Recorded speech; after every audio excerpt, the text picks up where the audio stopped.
Баршаңызға сәлем. Мен бүгін сіздерге осындай жұмсақ нәзік бисквитті мультиваркада пісіретін боламын. Ол үшін бізге жұмыртқа қажет, қант, шімшік май, ұн, разрыхлитель және қайнаған ыстық су қажет. Ең әуелі разрыхлителімізді ұнға салып араластырып аламыз. Жақсылап араластырып қоямыз.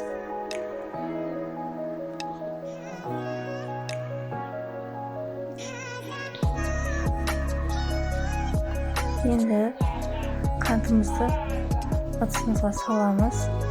Оның үстіне жұмыртқаларымызды жарып саламыз.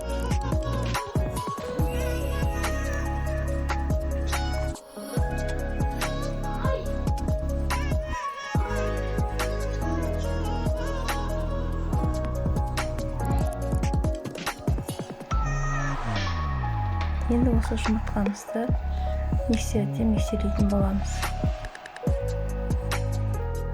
Міне біздің массамыз осындай әппақ болып, екі есе ұлғаюы қажет. Міне біздің массамыз дайын. Массамыз осындай болуы керек. Әдемі әппақ пышный болып тұруы қажет. Енді осыған ұнымызды үшке бөліп саламыз және төменнен жоғары қарай араластырамыз. Біздің массамыз басылып қалмауы қажет.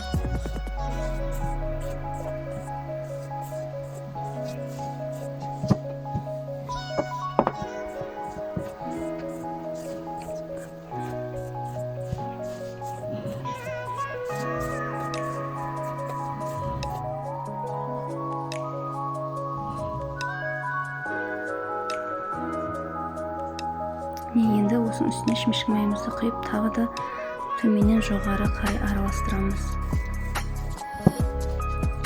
Содан кейін үстіне қайнап тұрған ыстық суды құйып, тағы да араластырамыз.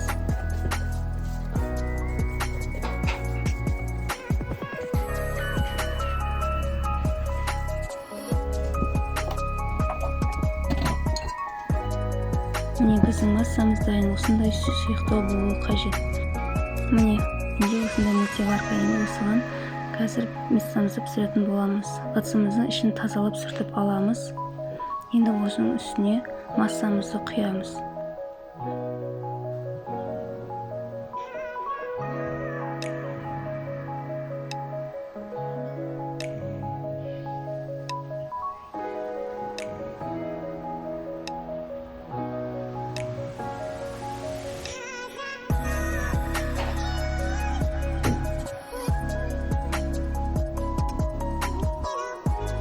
Массамыз құйдық, енді оның бетін жауып уақытына қоямыз. Уақытқа қостым. Енді біз мына жерде тұр. Выбор менюді басамын.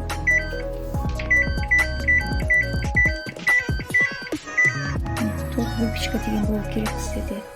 Осы торт выпечкаға апарамыз. 1 сағатқа қоямыз.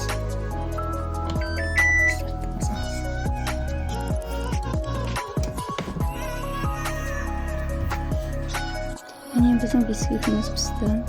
Енді қазір шығарып көрсетемін. Міне біздің бисквитіміз осындай болып пісті. Жұмсақ, нәп-нәзік болып шығады. Жасап көрсеңіздер болады. Мен осымен 4-5 рет жасадым. Маған қатты ұнады. Сіздер де жасап көріңіздер. Менімен бірге болғандарыңызға рахмет, және менің каналыма тіркелуді ұмытпаңыздар.